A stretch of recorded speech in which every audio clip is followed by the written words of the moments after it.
live stream is going to start in a sec here. And I'm going to let in the people here.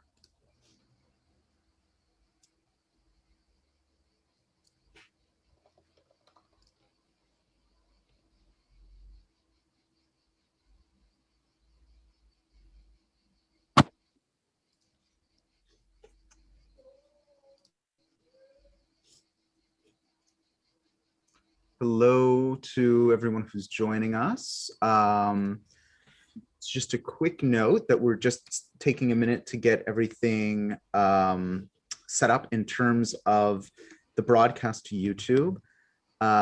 It's nice to see everyone joining us. We'll get started with the program in a couple of minutes here. I've, for now, turned off video and audio, but a little bit later I'll explain methods for participation. And then in the second hour, when we go into our workshop session, I'll turn those regulations off and we'll get to see one another. I just want to let folks know who are joining us that the first hour of the Institute today is going to be a conversation with me and Adam and Aris. That part of the conversation will be broadcast online. It's being broadcast right now and also recorded. So I've turned off folks' video and audio, so you shouldn't appear even if you want to. But do know that this is being recorded and broadcast right now. And if you want to share the broadcast link to other people, I'm going to share it right now in the chat.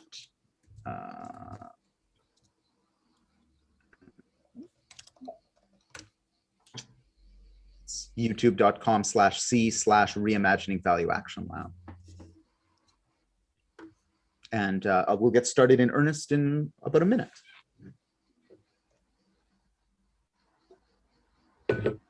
If you need to communicate with me, those of you who are here in the room, please do so via the chat. Or also many of you are on the Institute's Discord channel, and I'll try and keep an eye on that in case.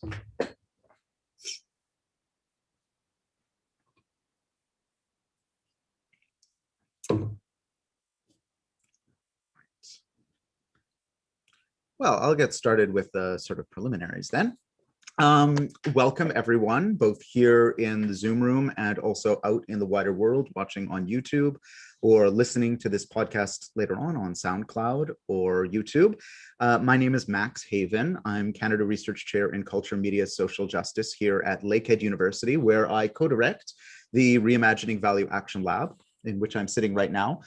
The Reimagining Value Action Lab, or RIVAL, is a workshop for the radical imagination, decolonization, and social justice located here in Thunder Bay, Canada, on Anishinaabe territories on the north shore of Lake Superior. And we have a lot of online public programming as well as activities around the world. You can learn more by visiting http://reimaginingvalue.ca. It's very nice to see all of you here. Briefly, every summer, the Reimagining Value Action Lab hosts a summer institute. And in the past summers, with the exception of last year, they've been in person. We've gathered at campgrounds here in beautiful Northwest Ontario to share ideas and works in progress and have a series of discussions in these beautiful environs. Of course, last year and this year, we were unable to do that because of the pandemic. But we've moved our Summer Institute online, and I'm very pleased to be collaborating on this with Adam and Aris, whom I'll introduce you to in a moment, with whom I'm working on the Conspiracy Games and Countergames initiative, such that the Summer Institute this year is focused on conspiracies and countergames. And throughout the next 3 weeks on Mondays and Thursdays at 1 p.m. Eastern, we will be continuing our discussion of these themes by talking to a vast range of specialists, artists, writers, scholars, game designers, and more. This institute is also enfolded within a class I'm teaching at Lakehead University right now, and a warm welcome to the students who are enrolled in that class, as well as to participants who signed up online to participate in the Institute. So what's going to happen today, after I finish with all of these lengthy introductions, is that we're going to have about an hour-long conversation with Adam and Eris about the Conspiracy Games and Countergames project, of which we're all a part. And then that is going to include a little bit of Q&A with the audience here in the Zoom room. I'll explain how that'll work in a moment. And then that will be followed, for those who are enrolled in the class, or in the institute, I should say, with a creative workshop, which will follow in the second hour. But that part will not be broadcast, and we'll bid adieu to those of you who are tuning in on YouTube. Before we continue, I am responsible just to let you know that we do have a basic code of conduct. So very briefly, we don't accept behavior, speech, or text that is racist, sexist, transphobic, homophobic, ableist, nasty, antagonistic, or needlessly provocative. Needfully provocative, we accept. We expect everyone to abide by the instructions and example of the facilitator, which includes speaking only when invited to do so, using the chat or other text function responsibly. We expect everyone to come with respect, curiosity, patience, thoughtfulness, and a desire to help the facilitator and other participants make this a welcoming, diverse, and thoughtful space. The first hour of each session will be broadcast to and archived on YouTube, and an edited audio version will appear on SoundCloud. Absolutely no other recording is permitted. And much of the workshop depends on small group work. In small groups, it is expected that all participants will work together to create a welcoming and generative space for all participants. So with that out of the way, I want to move to the main event, so to speak, and introduce you to my colleagues.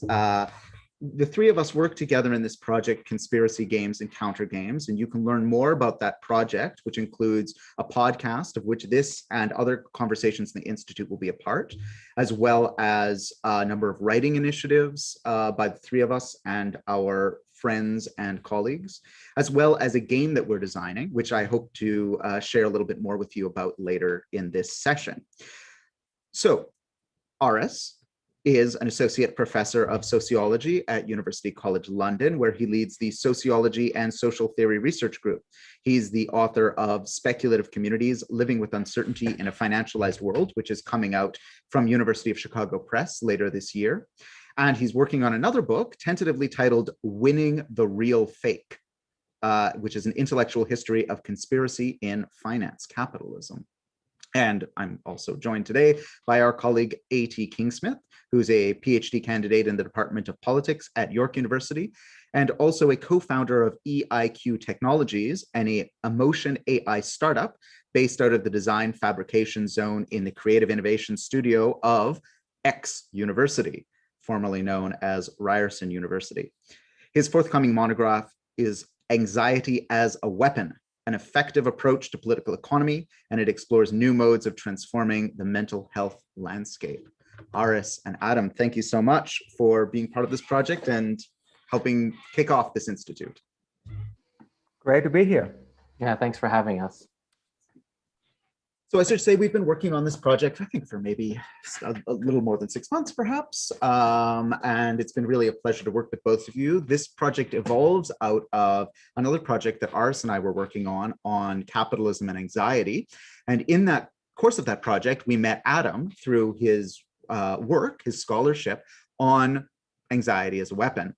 And I guess I wanted to start maybe by introducing your work, or asking you to introduce your work to the folks who are gathered here about the politics of anxiety, and then also ask you to maybe tie that in to your ongoing work with this biosensors startup, which I think is a very interesting way of exploring these ideas as well.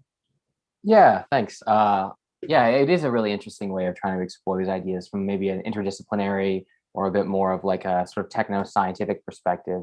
So I'll just dive in. My project that was the kind of culmination of my dissertation research, which I hope to defend sometime soon, Anxiety as a Weapon. It looks at different ways that how anxiety is personalized and internalized, kind of creates stigma and alienation in populations. I look at how constraints to accessing mental health support, institutional biases, austerity cuts, and the turn towards like e-health, all of mental health is done through apps now and is done through digital. How this has kind of intensified a disease-based approach to care. which treats sufferers as individual cases while undervaluing the social, political, economic, and emotional contexts within which these cases unfold. And so the resultant effect that I found is there's a culture of kind of shame and stigma around mental health as people are humiliated and denigrated for violating social norms of self-sufficiency and individuation, which direct our focus inwards at a time when people are feeling more precarious and insecure than ever before. And so what I mean by this is this dominant notion of anxiety, depression, mental health is something that is wrong with you as an individual, be it your own behavioral deficiencies, faulty coping mechanisms, or even biochemical imbalances, bad brains, so to speak. These inundate most of the apps, consumer goods, and self-help treatments that push us to internalize our own health and well-being as synonymous with productivity and purchasing power.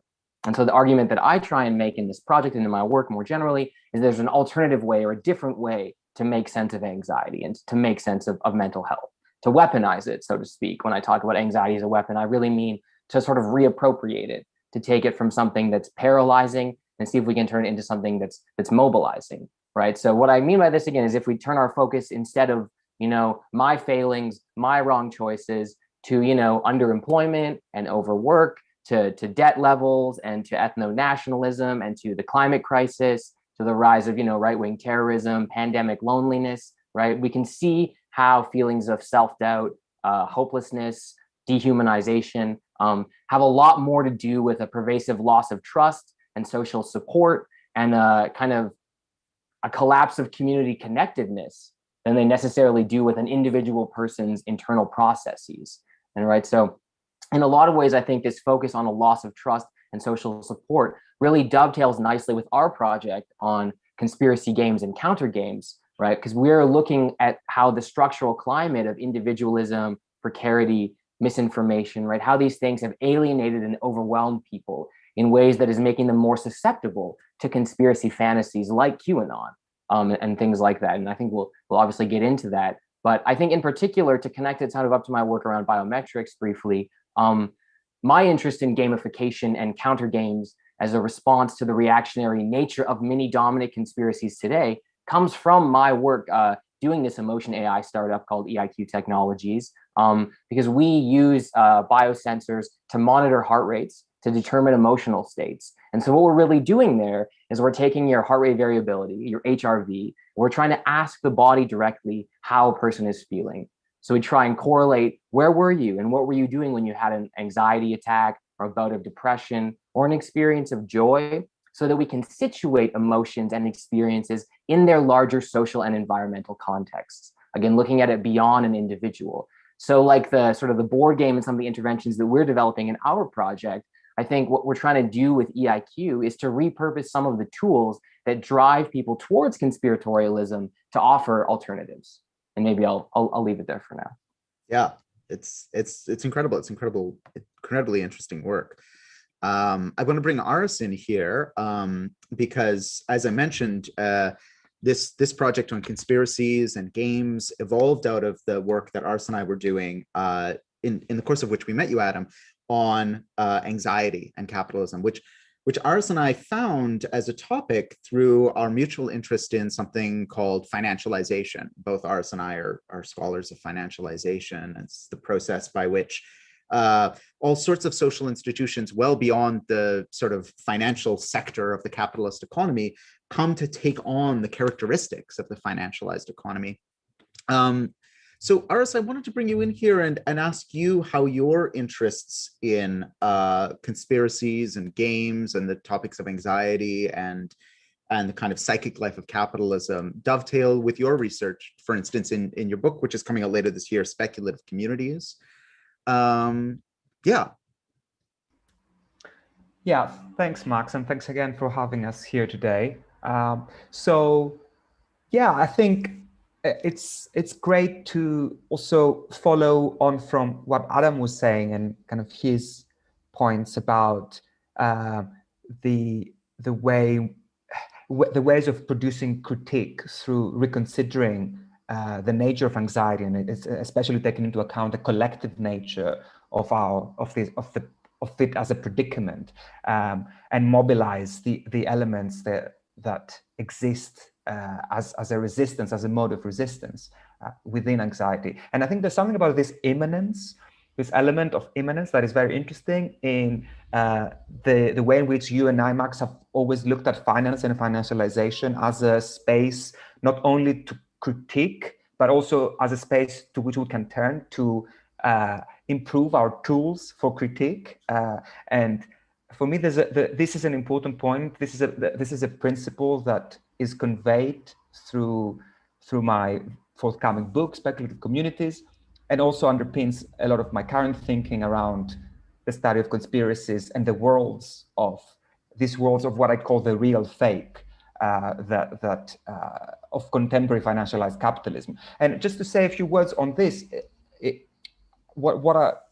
the way to explain a bit more about what I mean, this finance, how I understand finance as a space that is generative, socially and politically generative, and it gives us interesting toolkits with which to improve our critical capabilities.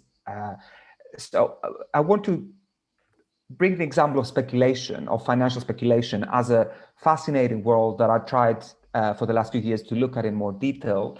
And as a world that has different sides to it, that encompasses a very interesting attempt within financial markets to look at the future's uncertainty and to engage with volatility, not so as to reduce it or control it or predict it or calculate it, as we often think about financial markets and what they do, but quite on the contrary, to fuel it, to increase it, to make things more volatile and more uncertain, and through that process to profit even more.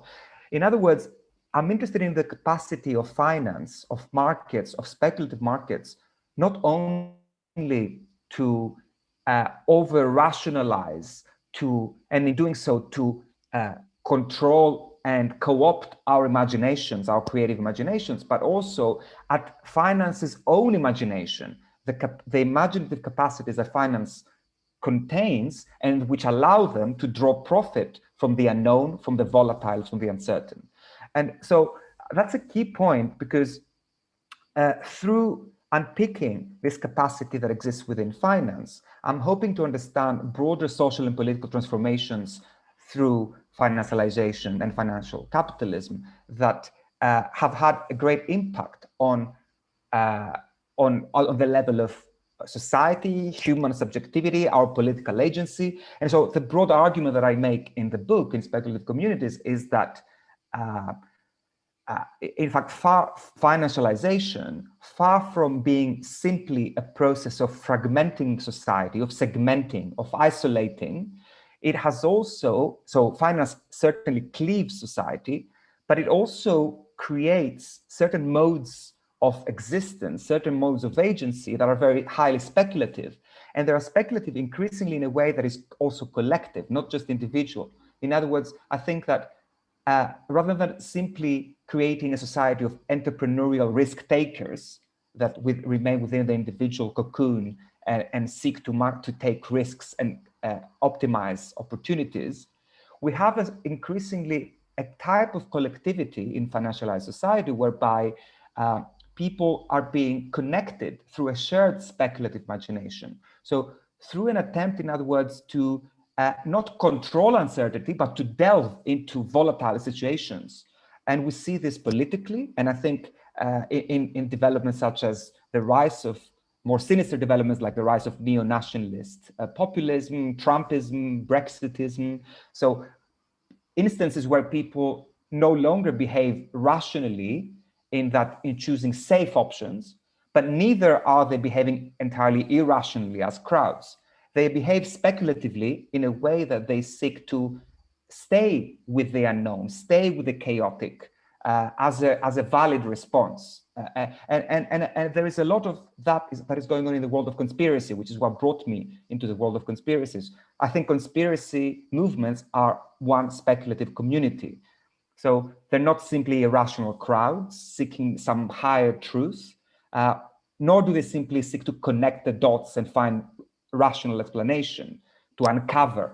I think it's a community that seeks to do both something very speculative, but also to create collective myths. It's a myth-making community in order to allow it to navigate uncertainty and volatility. And the final point I want to make is that increasingly what I find fascinating, and that leads me to my current project, conspiracy movements are the kind of speculative community that they don't merely create new myths, or in this case, in the case of QAnon, regressive or nationalist myths even, but the kind of myths they create are increasingly weird and strange and indiscernible and hard to comprehend. So this explanation that conspiracies seek to provide clear narratives, a clear, easy way out of a complex situation, I think is not true. I think there's something about conspiracy movements that seeks to stay with the dark, the unknown, the volatile. And so the conspiracies itself come to resemble the very volatile conditions that give rise to them, from which they emanate.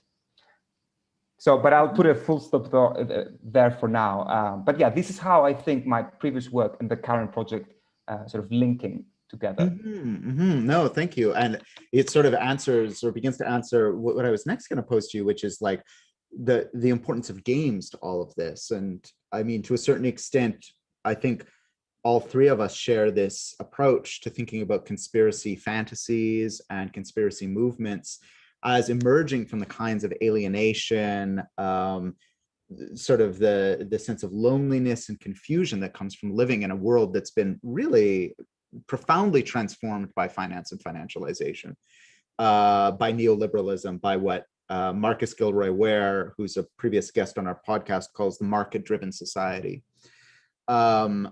And this drives people to gather in new ways and to think in new ways, ways that are often dangerous. And we've characterized this in some of our recent work, which should be coming out soon, hopefully, as a kind of dangerous play. I just wanted to follow up on it by inviting you, Aris, to kind of speak about the importance of games and play to how people sort out this speculative ethos in which they live, this kind of speculative communities, briefly. Yeah, absolutely. So no, thanks for this. And indeed, I mean, I think games are an absolutely fascinating world that encompasses a lot of the ethos of speculative communities, and it offers very interesting vehicles and spaces within which speculative communities come together and they exercise their imagination. So I sort of think that games are, at least for me, they were a bit of a misunderstood world. And I think, you know, in mainstream coverage and perceptions, they're often seen as dark and worlds where individuals kind of enter rabbit holes and they kind of stay in a state of permanent destruction and self-destruction as well. And I think there is an element there of, I think there is something about, there is an element of truth in that, of course, but I think there are interesting parallels in our misconception of games and the gaming world and our misconceptions of finance. I think you're absolutely right to say that games are worlds of anxiety and of fantasy and of escapism, perhaps.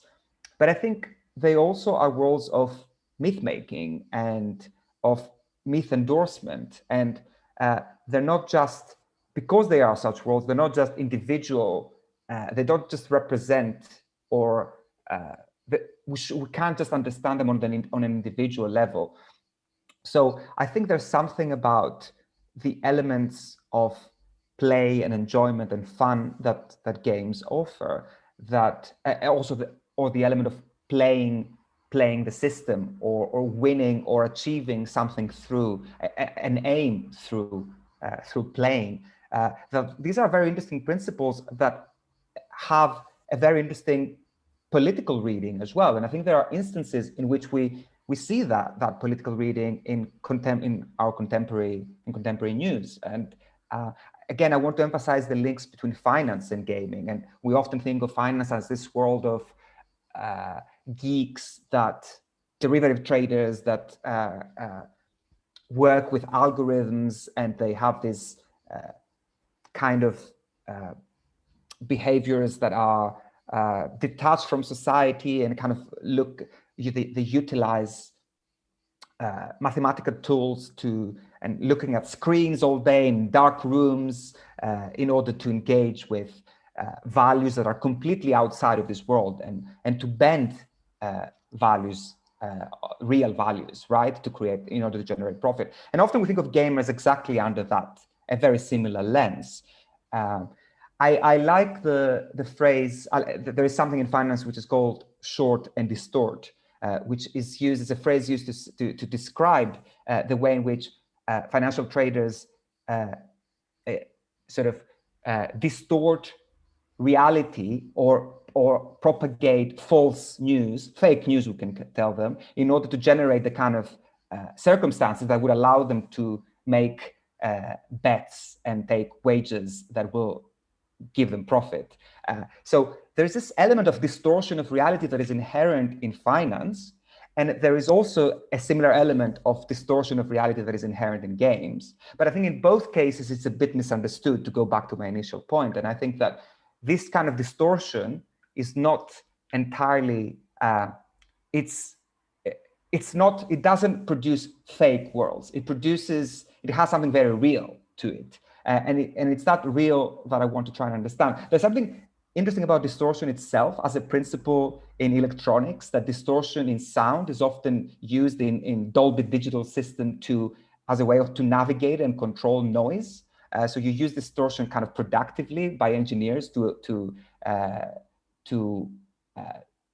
reduce noise in sound. And I think this is an interesting principle, how we can use how the way in which games distort reality, similar to how finance distorts reality, can be an interesting principle to operationalize for progressive means. So what does it mean to distort reality in a way that doesn't amount to a binary denial of reality, but to an escapism and another reality, but to an intervention, to a real political intervention? Because in finance, the distortion creates very real outcomes, creates very real profits, and creates very real misery as well, on the other hand. So yeah, perhaps I'll leave it here. It's a fascinating question about how distortion could lead to making society better in a strange way. I think we'll come back to that near the end of our conversation today. And I just want to say, for those who are in the Zoom room, in a few minutes, about 10 minutes or so, I think we'll probably start moving towards taking some questions from you, I should say. If you want to post your questions in the chat, I will go through them and I will relay them to our guests. You can send them directly to me by a direct message in chat, or I'll just post them publicly. And I'd be very happy to pass those on. But before we get there, I just want to go back to Adam for a second and make a little segue to what I was going to ask Adam, which is about some of our critiques of games that attempt to take on conspiracy theories and conspiracism, by pointing out that I think, maybe to echo some of the points that Aris has raised in the work that we three are doing together, which should be published soon if all goes well, we've sort of suggested that a lot of what we're seeing in the world of conspiracy fantasies is a kind of reaction to the feeling that most of us have, that we're somehow trapped in a game that we can't win and we can't escape. And that this game is rigged against us. And the idea that the game is rigged and there's no escape from it and you have to play the game or quit seems to be pervasive, not only in North America and Western Europe, but indeed around the world. We're seeing very high levels of withdrawal among youth who feel like it's not really particularly worth it to strive and struggle in the sort of capitalist market-driven game, just to end up with a life of constant competition and hustle. And we've likened, the emergence of these kind of counter games, or these kind of conspiracy live action games, to a kind of response to that gamified world that's been so shaped by financial pressures that it feels like nothing else is possible, that this is the era of capitalist realism, when capitalism is here to stay, even if we all know it's just going to get worse and worse for most people, and especially worse and worse for the environment. And we've contrasted this, I think, in a way that I want to bring to the table here with the really interesting ideas of the late anthropologist David Graeber, who in some of his last works was really concerned with the importance of play to human development, which has been clear for a long time for students of human development, but really to politics as well, and to society and to the way that societies organize themselves, that somehow playing and games are really at the core of what makes us not only human, what not only makes us mammalian, but also what makes us animate creatures on Earth. I mean, many different types of creatures play, and Graeber even speculates that subatomic particles play. And so there's a way that capitalism, not only as in a kind of older understanding of capitalism, represses play and says, no, you can never play, just get back to work. Rather, it commodifies play and it puts play to work, and even worse, perhaps, it starts to sell products. It starts to enroll us into regimes of work and accumulation and exploitation through gamification, through offering us these games that get us to, for instance, participate in the economy in new ways, to harvest our data in new ways, as we learned with such dramatic consequences with the Cambridge Analytica scandal, where online games were used to harvest data that was then weaponized against populations during elections. So games are serious business, and they're serious business, especially in this era of financialization, as you're pointing out. Now, because they're serious business, it shouldn't come as a surprise to us that those who are trying to counter or to debunk conspiracy fantasies, which are themselves kind of game-like in terms of their participants feeling like they're part of a community of play, a community of creativity, those who are trying to debunk or counter conspiracy fantasies are also using games. And here I wanted to turn back to you, Adam, to ask specifically about something that we've been writing about, and your research really led us to think through, which is this game called Harmony Square, which was developed by the Department of Homeland Security and the Department of Defense in the United States, or at least in collaboration with them. And correct me if I'm wrong here, but I think the idea behind this game was that by showing people what it would be like to play a quote unquote disinformation agent, someone who's trying to destroy the public sphere in a fictional small town, you could inoculate, or as they say, pre-bunk people, so that when they encountered these kind of tactics of disinformation and conspiracism in the real world, they would recognize them and be more resistant to them, in the same way that when you get inoculated to a virus like the COVID-19 virus, presuming we don't believe the conspiracy theories about the vaccines, you develop a kind of, your immune system develops a response that can defeat the virus when you encounter it in the future. But what's the problem with games like that? Why doesn't this work? Why it should work, shouldn't it? Yeah, I mean, I think ideologically, there's a fundamental trick or turn that a game like Harmony Square is trying to do. As we kind of try and argue in the piece, I think what the game does subtly is it attempts to shift power away from communities and networks of people, presumably because they can be conspiratorial, and onto the individual through the application of a concept from behavioral economics known as nudging, right? And this is a classic trick we've talked a lot about in our own work and together. In neoliberalism, it's all about instilling this idea of sort of like homo economicus, the economic man, the primary operator. So it's about reinserting this individual as the agent, right? So as they can design environments to steer people towards better choices. And so it's an attempt to sort of derail some of the shared speculative imagination, I think, that Aris was just speaking to. And so, just to give a basic example of, I think, how nudging is such a fundamental logic, and then I'll explain a bit of why I think it doesn't really work in the game, right? Is when we think about, let's say, the university, the way in which markets can incentivize students to choose certain majors, right? No one is telling you which major to choose, to go social sciences, to go to STEM, to go to humanities. But at the same time, there are social structures that can nudge you towards these things because, certain majors get more stable work. Certain departments have better funding. certain career choices garner more social capital or economic security. So there's like an implicit sort of nudging or directing towards those kinds of choices, right?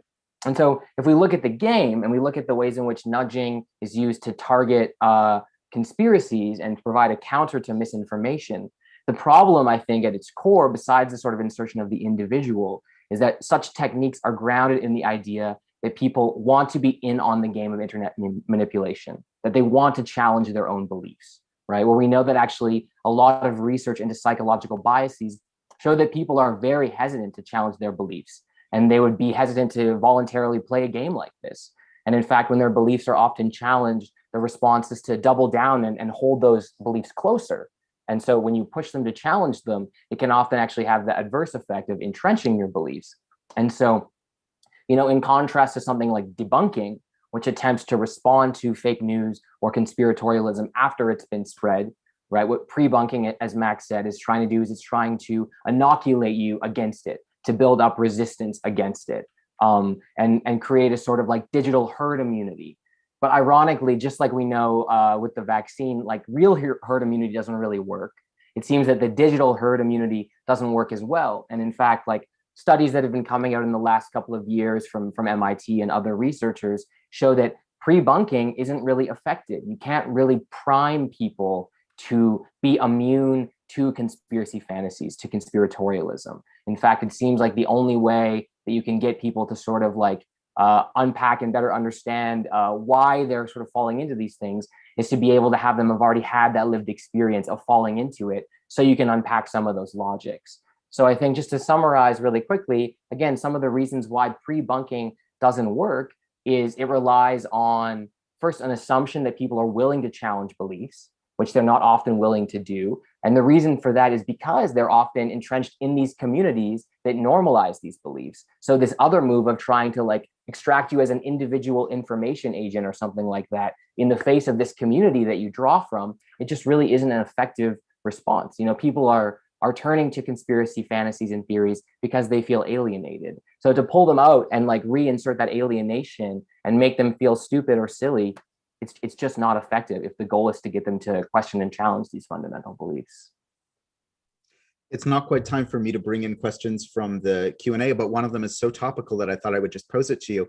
Josh, following up on precisely what you're saying, that this doesn't address the kind of pessimistic malaise that most people find themselves in, asks, do you believe this is an oversight, or was the game purposefully designed by the Department of Defense and its partners to be flawed in the idea of a salve that is not a remedy to perpetuate, but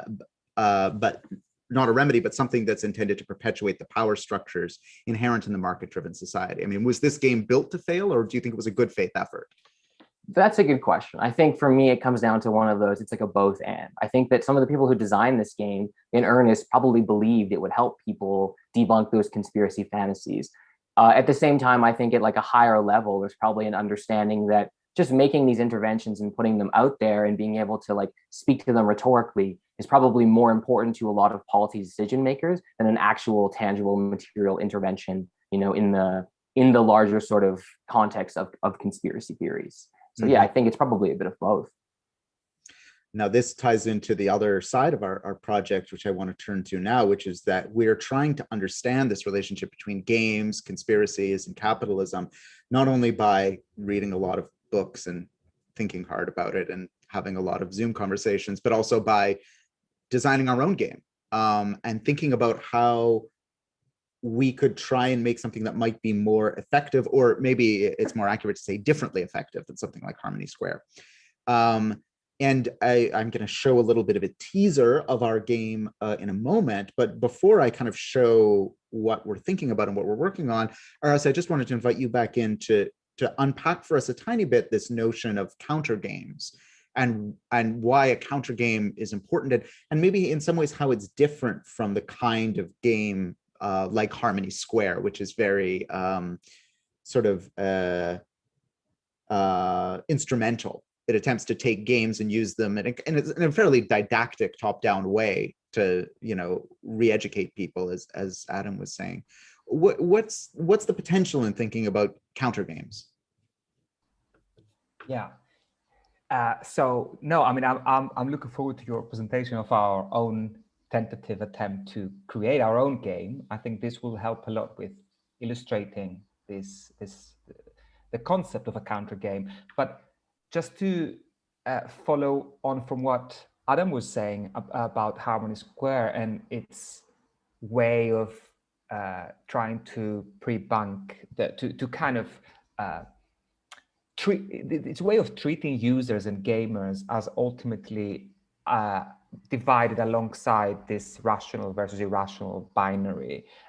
So even this inoculation principle ultimately aims to kind of bring people back to a kind of logical and rational response to conspiracy theories, right? In order to offer them an exit, ultimately.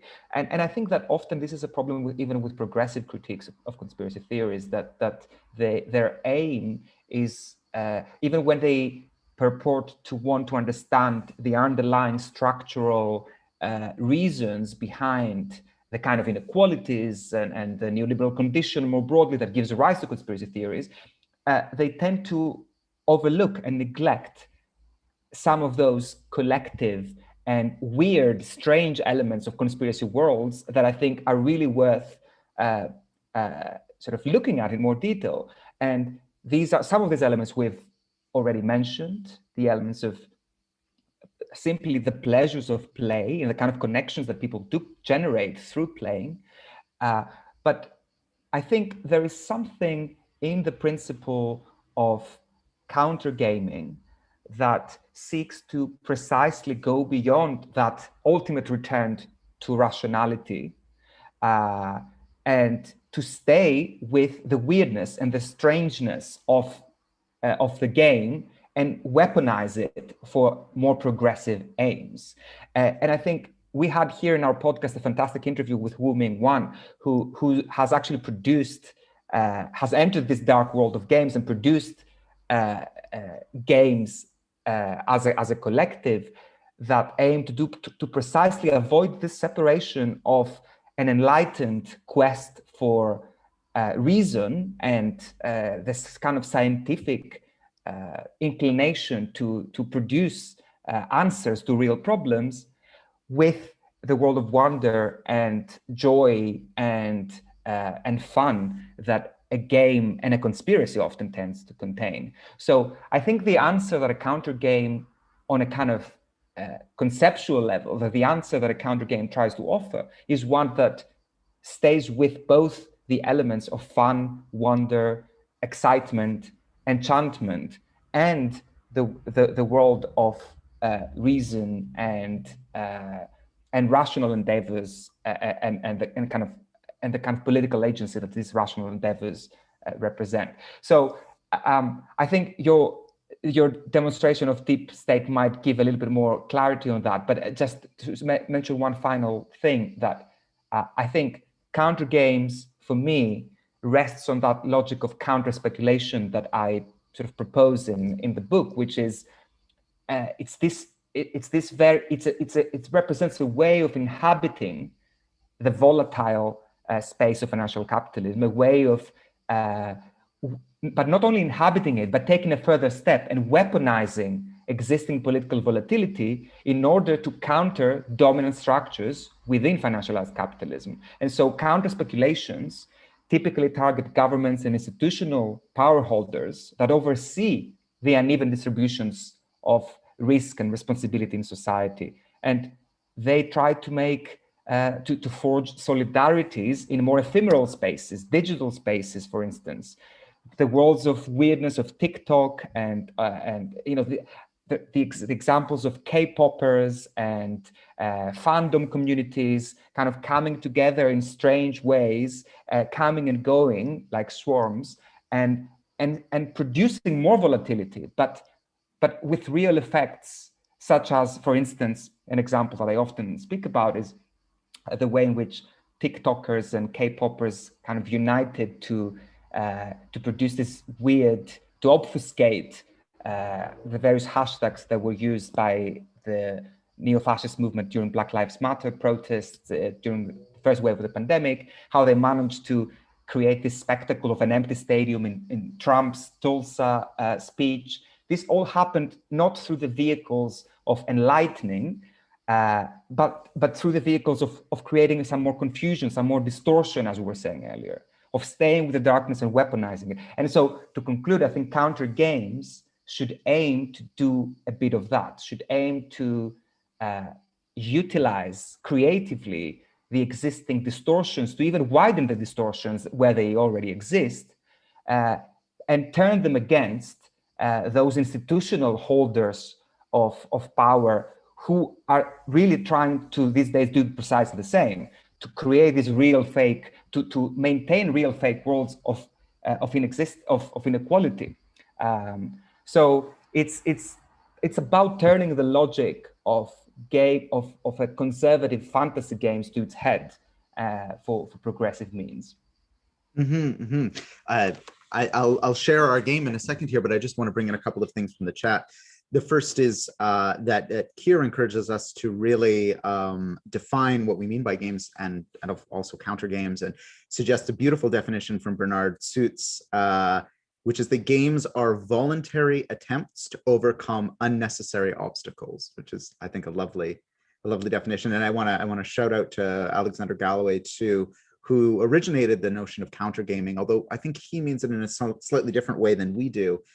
For him, it's the ways in which gamers within pre-given gaming platforms, and he's especially interested in video games, sort of find nuances and glitches and places to insert themselves in the game so that they kind of play against the dominant strand.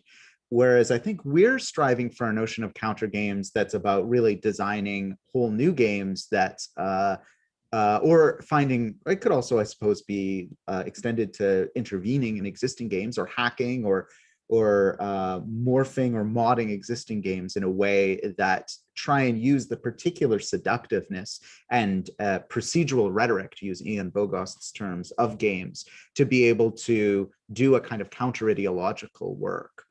And Kelsey also writes an interesting example from those of us who are in Thunder Bay, that recently a number of teenagers basically shut down their school for a month by calling in repeated bomb threats. And when finally they were apprehended, part of their justification was that they were in a world of video games, and this felt like one more game to them. So an interesting way in which games and life, there's no clean definition, and in this day and age in which we live in, the games and life under financialized capitalism also mean there's no clear distinction. I want to share the screen now and just briefly tell you about the game that we're working on, which, as Aris mentioned, is called Deep State. Deep State, of course, being the name that many in the grips of the QAnon conspiracy fantasy give to the sort of octopus of institutions, including the government, the media, and others, that are secretly controlling the US and other governments and using them to orchestrate a massive plot of satanic pedophilia involving celebrities, politicians, and economic elites. Our game attempts to introduce a kind of conversation about what drives conspiracy fantasies, and it specifically came out of one of the things that I had been told by a student, and we had heard echoed by students of ours, which is that, they come to the university and they learn all about, ideology and capitalism and all of the actual systems which are dominating our lives: colonialism, capitalism, white supremacy, patriarchy, etc. And they go home to talk to their families, but they find it increasingly difficult to do so, and increasingly difficult to do so because many people in their families are in the grips of these conspiracy fantasies, and all they can do is play board games together because it's a non-controversial, non-political topic. Until now, we thought, well, then let's use the board game as a insertion vector for an invitation to a critical conversation. So the game Deep State, without going into too many details, basically has 4 levels. So the first level is the simplest. It's basically, we stole the gameplay of Clue. You, throughout the turns of the game, you turn over, there are 9 cards. 3 of the cards are hidden under the table, 6 cards are available for you to use resources to look at. And based on getting chances to look at the 6 revealed cards, you have to deduce or guess at the 3 hidden cards. And each of these cards represents a power broker. So you have, the military industrial complex, you have the mainstream media, you have, secret government agents, et cetera, et cetera. All of these different power brokers who might be part of a conspiracy. And you're trying to guess which are the 3 real parts of the conspiracy you're trying to uncover. Okay, but layer 2 adds another level of complexity, because essentially, as you're trying to access the 6 cards which you can see and guess the 3 cards you can't see, you have to have resources to do it. You have to have money and you have to have followers. And in order to gain money and followers in enough quantity to be able to compete in the game, it is a competitive game, not a cooperative game, you have to lie. You have to announce a conspiracy that you either believe is true or that you're trying to fool your opponents into thinking is true in order to gain money and followers. So in this game, it's not just about guessing the true conspiracy, it's also about showing how announcing a conspiracy, sharing a conspiracy, being conspiratorial brings all sorts of benefits to those who share this fake news, or perhaps it's the real news. Okay, that's layer 2. Layer 3 is that each person, each player in the game is also playing a different character. So some characters are chaos causing troll armies. One character is a dedicated journalist who's only there for the truth. Another character is an aspiring political candidate. Another character is an agent of a foreign government trying to sow the seeds of discord and chaos. And each character, and your character is kept hidden throughout the game until the very end, each character has different powers, but more importantly, they have different criteria for winning the game. So everyone appears to be playing the same game. Everyone appears on the surface to be trying to debunk or uncover the conspiracy. But in fact, every single player has a very different set of criteria for winning. Some people just want to cause chaos and create division. Some people really want to find out the truth. Some people want to make sure that certain power brokers get accused more often than other power brokers. And the 4th layer of the game that we're working on now is a kind of storytelling layer. So the other layers of the game are quite mechanistic. They're quite rigid. They really try and work with a player's attraction to learning through strategizing. We've been researching a number of authors who talk about the way that games teach us about society by encouraging us to do a kind of problem solving within the game space. We're interested mostly in that, but we also want to include an element of the game, the final layer, where you actually get to do some role playing, where you get to do some lying, some kind of imaginative work that's not within the strict confines of the game, but that kind of expands outward from it. So the game is very much still in development, and we will hopefully have it more developed by the end of this Summer Institute, which is one of the reasons we called it together. But we did want to share it with you today as an example. Now, I want to turn to some of the questions in our last 10 minutes or so from our audience here. So Andrew asks, in the article that the 3 of us wrote, we refer to the puzzle that QAnon creates an infinite game, which draws on our reading of James C. Carse, whose book Finite and Infinite Games has proven quite useful. But Andrew asks, does not the QAnon game have a final goal? If you take down this evil satanic cabal and break up the pedophilic ring, do you not win that game? And while the game mechanics may push you into a never-ending loop where you're constantly following cues, drops of information, and doing this kind of endless interpretive work that followers of the QAnon phenomenon are so seduced by, does not the overreaching goal and idea of the game make it a finite thing, or at very least a game that can be won? Well, at terrible costs, of course, as we've seen in real life tragedies. We might cite the Pizzagate guy showing up with his his M16 assault rifle, or the siege of the US Capitol, or many of the other affiliated sort of terroristic acts that have been undertaken by QAnon followers. But nonetheless, Andrew asks, it might indeed be an infinite game, but in the mind of the player, is it not a finite game? What do you folks think of that? I think it's probably still infinite. I think that to some extent the players primary like modus operandi is to keep that community going, to keep the game going. I think for me, that's maybe the big distinction is it's not maybe about winning, but the continuation and extension of it. And like what it would mean to win, I think in the Q game is so vaguely defined. You know, when we're talking about a finite game, it's like score 10 points, uncover the murder, you know, like in the context of Clue, like you need to know who did it in which room with what. And I think with QAnon, it's like much vaguer than that. And it's much more open. And I wonder if it could ever be closed, if there could ever really be like a satisfactory resolution. I think more likely is that people will peter off and maybe find other infinite games to play instead. But I don't know if losing interest is the same thing as like the game being concluded or like there being a winner. But I don't know, maybe Aris, you have some thoughts about this as well.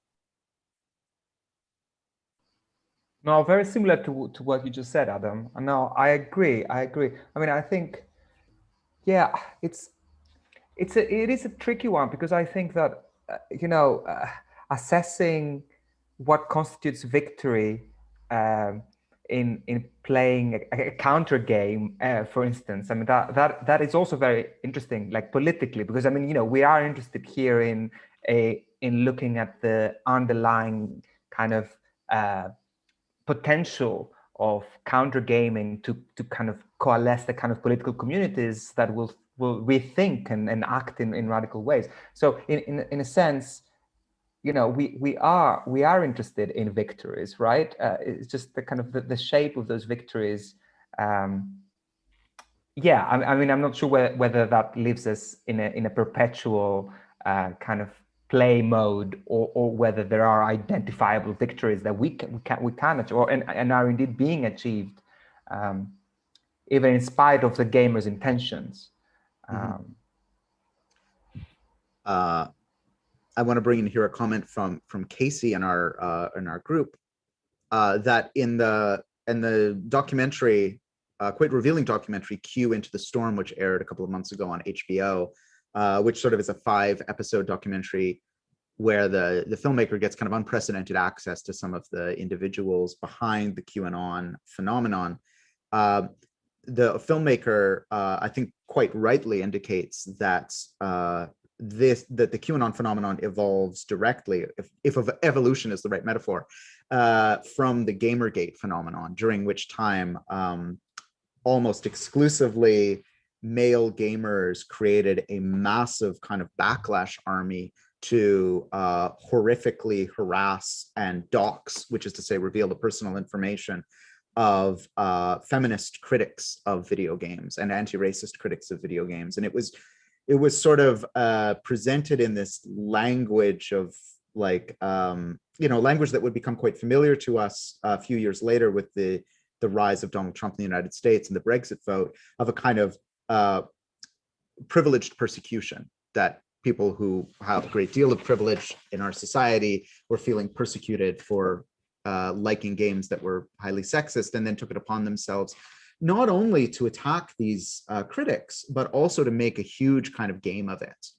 And the filmmakers show how a number of the individuals who were kind of, if not the masterminds, then let's say the dungeon masters of the Gamergate game, became the dungeon masters of the QAnon game as well. And that Casey also points out that this is often done in a spirit that says sort of like, haha, we're only joking. But of course, for those affected by the impacts of these games, it's not a joke, and it's not a game, or if it is a game, it's not a fun game. It's not an enjoyable or generative game. I suppose I kind of wanted to bring us now to a bit of a close by I suppose posing to both of you the question of how then we've spoken a bit about how games could be a part of countering the kinds of disinformation and conspiracism that emerges, that is sort of symptomatic of the form of financialized capitalism we're in.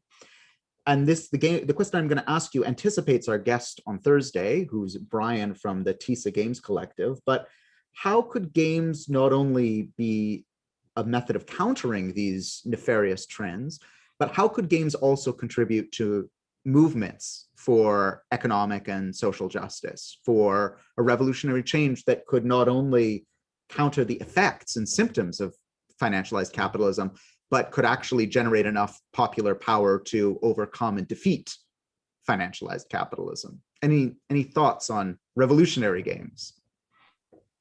Yeah, I'll say something quickly. I mean, I think that, you know, and I think a lot of this is kind of just under the surface, and a lot of the work that the three of us do is that, you know, the ubiquity of this alienation. So, for example, in my own work, the ubiquity of that everyone's feeling more anxious. And again, I'm not so much interested in empirically if anxiety is going up, so much so that is the concept used to invoke all these different feelings and how's that significant. But the ubiquity of anxiety can become like a very mobilizing thing, because if you recognize that everybody's feeling anxious and you're not isolated in that anxiety, it can sort of turn. It can become this thing that you thought you were all alone in, but now you notice that everybody's kind of experiencing it. It can take away some of the power of it. It can make it empowering. And I wonder if there's something similar there with games that we're trying to explore, the ways that like a shared gaming experience can unlock, again, to what Aris said, a different kind of form of speculation. I think we all agree that it is the wrong response to try and use sort of like logic and jurisprudence to attack positions that were not established using either of those things. And so we need to instead turn towards speculation and play and playfulness as a way to do that. And I think that it can be helpful because, again, I think it can unlock the ubiquity of it. And I really do think that it can be like a trick that, you know, is sort of like a veil that makes it really seem like it's not possible and you're all on your own and feeling this way until you don't, until it's not, until all of these things can fall away. Or at least maybe that's my sort of like cautious optimism about this. Yeah, just a very quick. I mean, I completely agree with Adam. I think, you know, games, for me, the sort of revolutionary potential of games is probably, for me, very simply, the way in which the mirror they offer us with which to kind of, in which to see the world that we inhabit in all its strangeness and all its kind of darkness. And I think there is something quite potentially liberating in looking at that mirror and participating in the world they open up, in the sense of kind of going beyond that domination of the pressing need to produce kind of discernible answers, or because I don't want to, I'm always hesitating because I don't want, you know, I don't like this kind of anything goes, you know, all answers, any answer goes kind of mantra. But I think there's something quite liberating about unlocking that box of that games offer, which is, you know, playing this infinite game logic of playing free play, and the way that free play exceeds those boundaries that we're talking about. I think there's something quite radical in that logic, and in recognizing that that already exists in the game. I think there's something quite beautiful in that. Mm-hmm, mm-hmm. Well, Adam, Aris, thank you so much for joining us. I want to take this quick opportunity to give you a brief preview, although many of you already know this, of what's coming up in the next 3 weeks or so. So today we've been joined by Adam and Aris and my fellow coordinators with Conspiracy Games and Countergames. And then on Thursday at 1 p.m. Eastern, we can confirm now that Brian from the TISA Collective will be joining us. TISA is a social justice games collective from the Chicago area that works with activist organizations to design games for their own internal education as well as for their campaigns.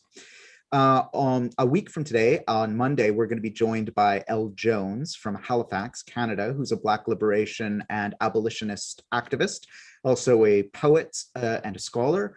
And we'll be talking about white fears and Black uprisings and the way these have inspired and also been targeted by conspiracies and conspiracy theories. And then a week from Thursday, we're going to be joined by Rutgers University professor Jack Bradich, who's written some really excellent work on the connections between capitalism, imperialism, patriarchy, and conspiracy fantasies. 2 weeks from today, it is a great honor to welcome Hari Kunzru, who's a best-selling and award-winning novelist, essayist, and podcaster. Most recently of the novel Red Pill, which has been hailed by many publications as one of the most insightful and prescient novel form examinations of masculinity, paranoia, and the rise of far-right conspiratorial politics. It'll be a real treat to speak with Hari on the 2nd. And then we'll close out the Institute with a discussion on Thursday, August 5th, with Cassie Thornton, who's an artist and convener of a project called The Hologram, which is a feminist peer-to-peer health project, which in many ways has modeled itself on the form of a conspiracy, but in this case, a benevolent conspiracy of underground health commandos who work together to improve mental, social, and physical health of their membership. And I should say, in the interests of transparency, that Cassie is the co-director with me of the Reimagining Value Action Lab, and we're also partners in life and crime. But I'm very excited to have her with us on the 5th as well. So without much further ado, what I'm going to do is thank our guests. Thank you, Adam and Aris. And we are going to go, we're going to bid farewell to our audience on YouTube, and we're going to take a little bit of a break until, let's say, for about 5 minutes, until 13 minutes after the hour. At which point those of you who are enrolled in the Institute of the class will reconvene for a slightly shorter than usual second hour, during which time we're going to do some workshopping of our ideas and discuss the ideas that have been brought up in the podcast. So thank you everyone for joining us, and we'll see the rest of you in about 5 minutes.